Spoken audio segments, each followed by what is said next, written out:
Students, कैसे हैं आप सभी।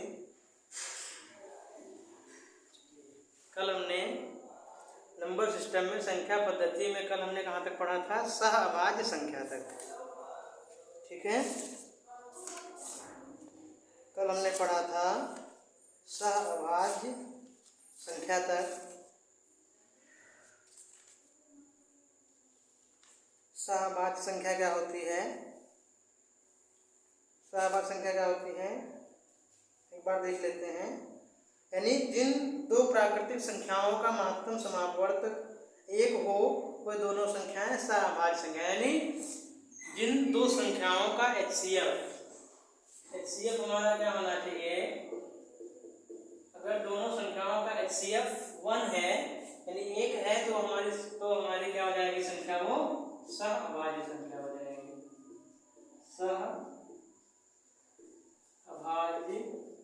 संख्या जैसे मान लीजिए दिया है 4 और 5। संख्या 4 और 5 क्या है? सहअभाज्य है। कैसे? 4 का अगर हम अपवर्तक निकालते हैं, 4 का अगर हम करते हैं तो 1 गुणे 2 गुणे 2, ऐसे 5 का अगर निकालते हैं तो 1 गुणे 5। इसका HCF क्या हो जाएगा? HCF 1 हो जाएगा। यानी जिन दो संख्याओं का HCF हमारा यानी महत्तम समापवर्तक 1 होता है वह संख्या हमारी क्या कहलाती है? सहअभाज्य संख्या कहलाती है। यानी 4 और 5 क्या है? सहअभाज्य संख्या है। किसको कहते हैं? को प्राइम नंबर। क्या कहते हैं? को प्राइम नंबर। अगला हम पढ़ेंगे संपूर्ण संख्या। अगला क्या है? ऋण डालिएगा संपूर्ण संख्या।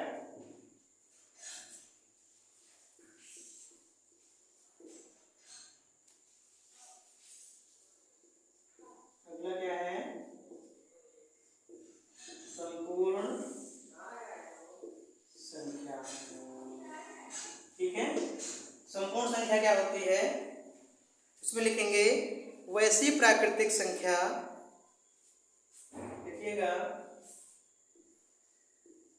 वैसी प्राकृतिक संख्या,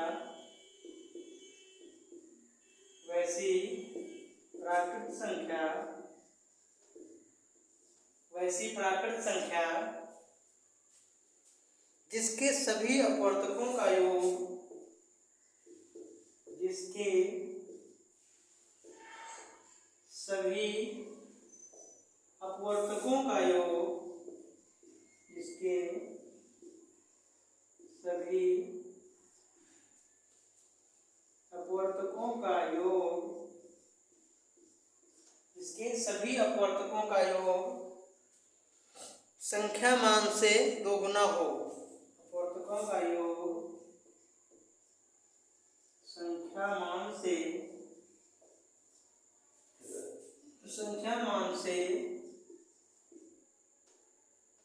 दुगुना हो,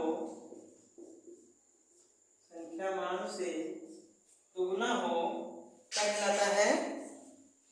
संपूर्ण संख्या कहलाती है। दुगुना हो संपूर्ण संख्या कहलाती है। यानी वैसी प्राकृत संख्या जिसके सभी अपवर्तकों का योग, यानी इसके अगर हम फैक्टर करते हैं, इसके गुणनखंड निकालते हैं तो इसके क्या होते हैं? अपवर्तक जितने होंगे उनका योग जो है उस संख्या के मान का, यानी उनका अपवर्तक निकालेंगे फिर उसको जोड़ेंगे, उसको जोड़ने पर उस संख्या का दोगुना होगा। यानी वैसी प्राकृत संख्या जिसके सभी अपवर्तकों का योग संख्या मान से दोगुना हो संपूर्ण संख्या कहलाती है। जैसे देखिएगा, इसमें देखिएगा 6 और 28। जैसे 6, 28, 1 से 100 तक के बीच में, 1 से 100 तक के बीच दो ही संपूर्ण संख्या हैं। 1 से 100 तक क्या है? दो ही संपूर्ण संख्या है। यानी 1 से 2 हमारा क्या है? संपूर्ण संख्या 6 और 28। 1 से 100 के बीच में 6 और 28 दो ही ऐसी संख्याएं हैं जो संपूर्ण हमारी संपूर्ण संख्या है। जैसे इसको देखते हैं, अपवर्तकों का योग कैसे चेक करेंगे, इसको नोट कर लीजिए।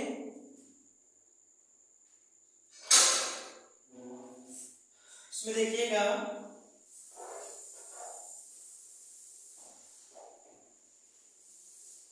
अपवर्तकों का योग बोला है, तो देखिए 6 के अपवर्तक, सबसे पहले 6 के अपवर्तकों का योग, 6 के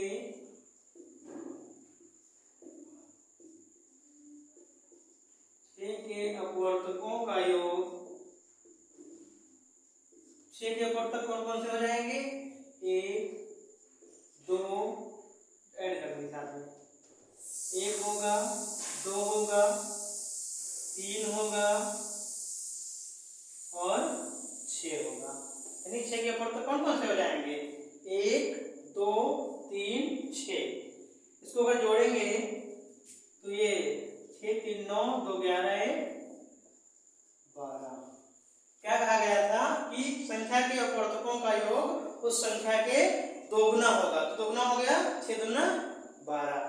ऐसे 28 का देख लीजिए, 28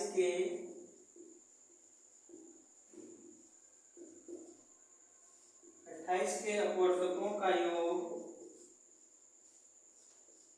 क्या होगा? 28 का अपवर्तक क्या होगा? 1 होगा, 1 प्लस 2 होगा प्लस 3 होगा, 1 2 3, सॉरी 3 नहीं होगा, 3 से नहीं घटेगा, 3 नहीं घटेगा, 4 होगा,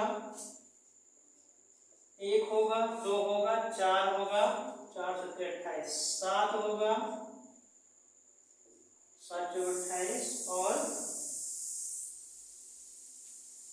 7 होगा 14, 14 होगा 28 होगा, 14 होगा और 28 होगा। यानी 28 के अपवर्तक 1 होगा, 2 होगा, 4 होगा, 7 होगा, 1 2 4 7 14 28। इसको जोड़ेंगे तो हमारा आ जाएगा 56।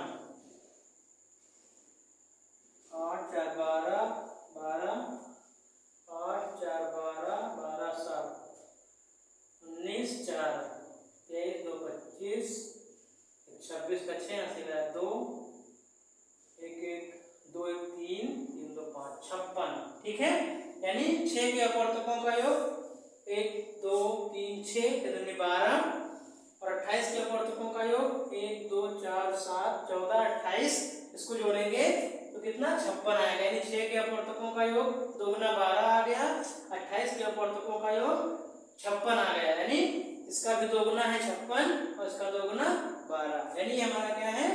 ये हमारी संपूर्ण संख्या है। यानी जिनके संख्याओं के अपवर्तकों का योग उनके उस संख्या के दोगुना हो तो वो क्या हो जाता है? संपूर्ण संख्या। तो 6 का दोगुना 12 और 28 का दोगुना 56। नोट कर लीजिए।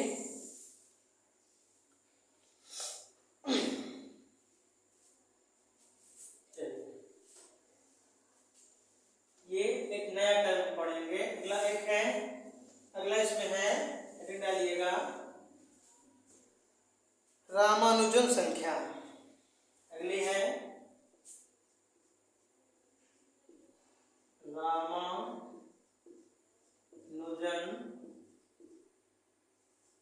रामानुजन संख्या। ये क्या होती है? रामानुजन संख्या क्या होती है? ध्यान दीजिएगा।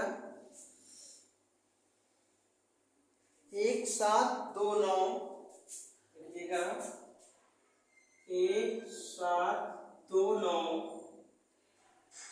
1 7 2 9 को रामानुजन संख्या कहते हैं।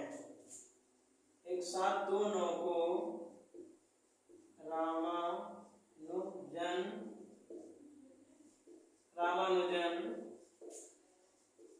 संख्या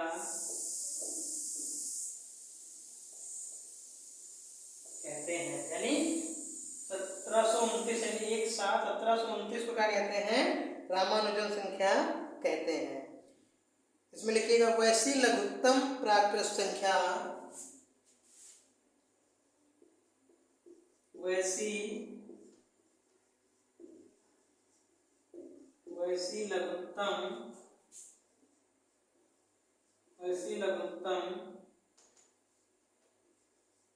प्राकृत संख्या, वैसी लघुत्तम प्राकृत संख्या जिसे दो संख्याओं के जिसे दो संख्याओं के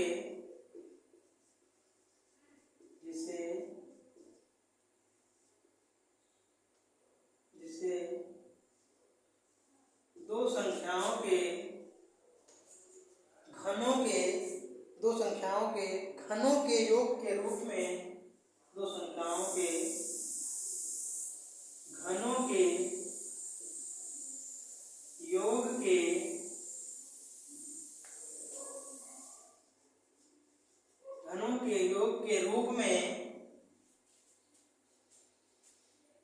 योग के रूप में दो विभिन्न तरीकों से लिखा जा सके, रूप में दो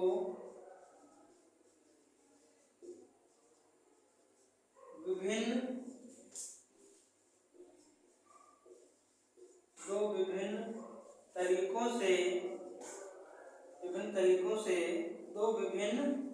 तरीकों से लिखा जा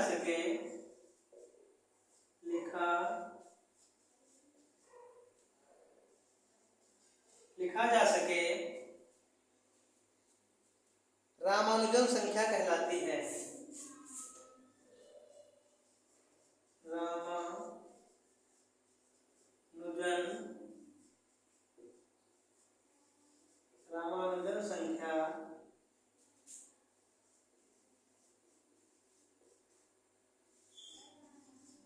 रामानुजन संख्या कहलाती है। यानी 1729 को क्या कहते हैं? रामानुजन संख्या कहते हैं। वैसी लघुत्तम प्राकृत संख्या जिसे दो संख्याओं के घनों के योग के रूप में दो विभिन्न तरीकों से लिखा जा सके, रामानुजन संख्या कहलाती है। ठीक है।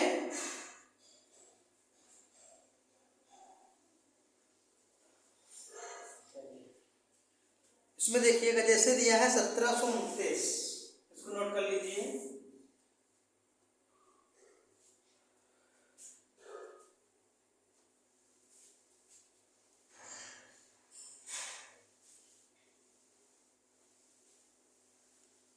जैसे दिया है 1729, ये क्या है? रामानुजन संख्या है। 1729 दिया है।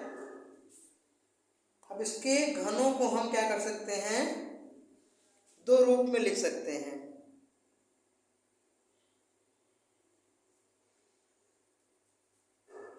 जैसे 10 इसको लिख सकते हैं दो तरीके से, 10 की घात 3 प्लस 9 की घात 3। ठीक है। ऐसे 12 की घात 3 प्लस 1 की घात 3, दो तरीके से लिख सकते हैं। 10 दहमा 100 और 100 दहमा 1000, 10 गुणे 10, 10 दहमा 100 दहमा 1000 हो जाएगा। और ये 9 9 81, 9 9 81 9 के बाद कर 729 प्लस 729, तो कितना हो जाएगा? ये 1729 हो गया। एक ही तरीके से लिख सकते हैं 10 की घात 3 प्लस 9 की घात 3। दूसरा तरीका है ये, तो 12 की घात 3 यानी क्या हो जाएगा? 12 बटे 144, 12 रही है 144 और 12, 12 चौक 48, 4, 12 चौक 48, 12 चौक 48 और 4 52, 5, 12 एकम 12 और 5, 12 एकम 12, 5 17, 1728 और प्लस एक की घात 3 मतलब एक कम है, एक ही आएगा 1728 और एक जोड़ेंगे 1729। यानी एक तरीका है 1729 को घन के रूप में 10 की घात 3 प्लस 9 की घात 3 लिख सकते हैं। दूसरा तरीका है 12 की घात 3 प्लस 1 की घात 3। तो ये क्या हो गई 1729 क्या हमारी है रामानुजन संख्या है, जिसको हम इसको घनों के दो रूप में लिख सकते हैं। ठीक है, नोट कर लीजिए। 1729 को घनों के योग के रूप में दो तरीके से लिख सकते हैं। ये होती है रामानुजन संख्या। ठीक है,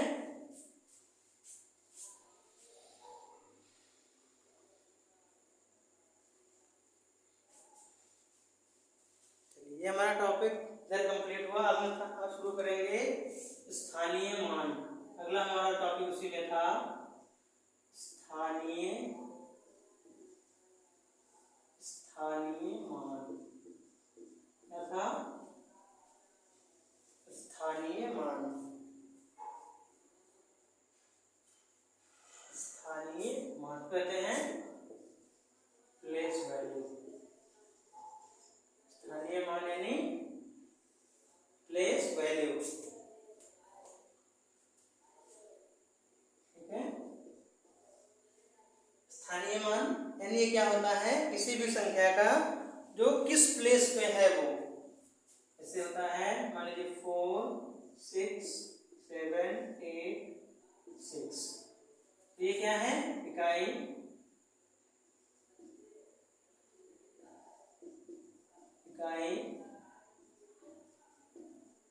दहाई, सैकड़ा,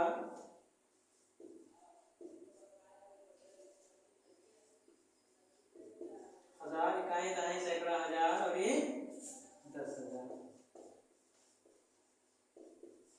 यानी कोई भी संख्या किस स्थान पे है, इकाई दहाई सैकड़ा, इकाई दहाई सैकड़ा हजार 10,000 लाख 10 लाख, किस स्थान पे कोई संख्या है वो उसका क्या होता है स्थानीय मान होता है। जैसे 6 है, उसे मान लीजिए हम इसका निकालते हैं, मान लीजिए निकालते हैं 4 6 7 8 6 का हमको स्थानीय मान निकालना है। तो 6 गुणे इकाई पे है तो 1 से गुणा करेंगे, 6 कम 6। दहाई पे है इकाई दहाई तो 8 गुणे 10 से गुणा करेंगे, 8 दहम 80। ऐसे 7 गुणे इकाई दहाई सैकड़ा तो क्या करेंगे 100 से गुणा करेंगे। ठीक, फिर दिया है 6 गुणे इकाई दहाई सैकड़ा हजार, क्या करेंगे 1000 से गुणा करेंगे 6000। अगला दिया है इकाई दहाई सैकड़ा हजार 10,000, 4 को गुणा करेंगे 10,000 से। इकाई दहाई सैकड़ा हजार 10,000 तो क्या हो जाएगा 40,000। ठीक है, तो ये इकाई यानी इकाई पे है, ये दहाई पे 10 से, सैकड़ा हजार, इकाई दहाई सैकड़ा हजार 10,000। ठीक है, ये हमारा स्थानीय मान हो गया। ये क्या हो गया स्थानीय मान यानी प्लेस वैल्यू। ठीक है,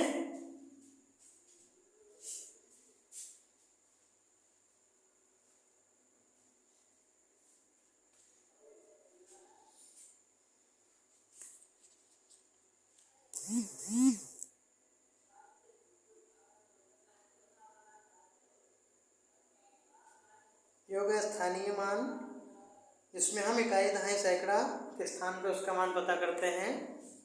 फिर होता है एक जातीय मान, वो कहते हैं फेस वैल्यू। जातीय मान या वास्तविक मान या अंकित मान कह सकते हैं।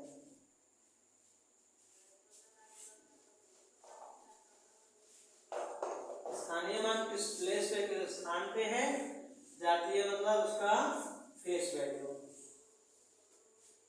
देखिएगा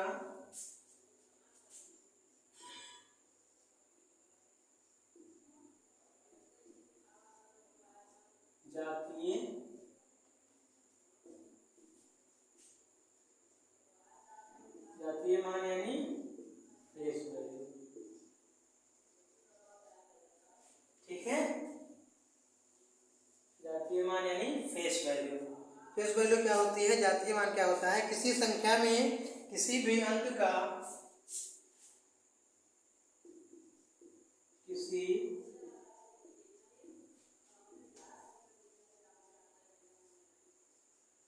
किसी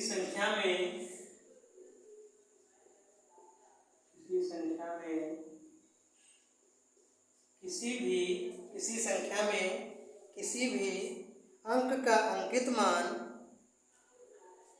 किसी संख्या का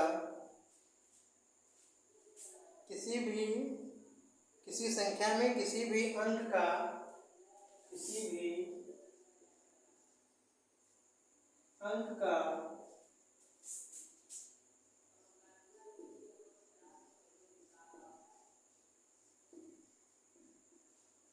अंकित मान क्या होता है, उसका अंकित मान वही अंक होता है चाहे वह किसी भी स्थान पे हो।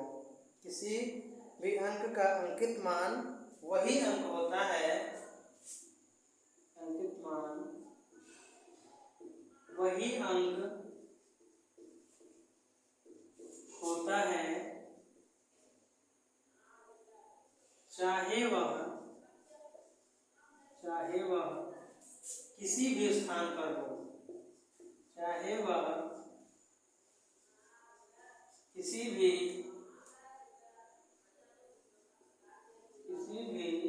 स्थान पर हो, चाहे वह किसी भी स्थान पर हो। यानी किसी भी संख्या में किसी भी अंक का अंकित मान, यानी जातीय मान या अंकित मान या वास्तविक मान एक ही चीज है। इसको आप अंकित मान भी कह सकते हैं,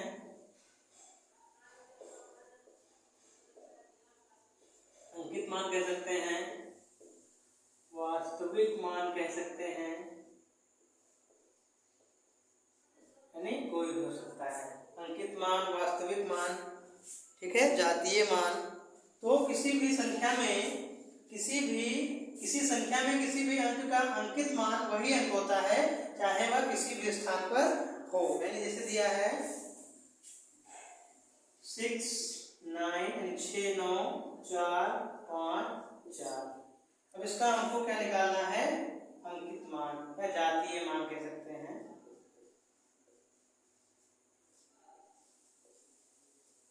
जातीय मान या अंकित मान या वास्तविक मान कोई भी, इसे निकालना है तो 4 का अंकित मान क्या होगा, 4 होगा।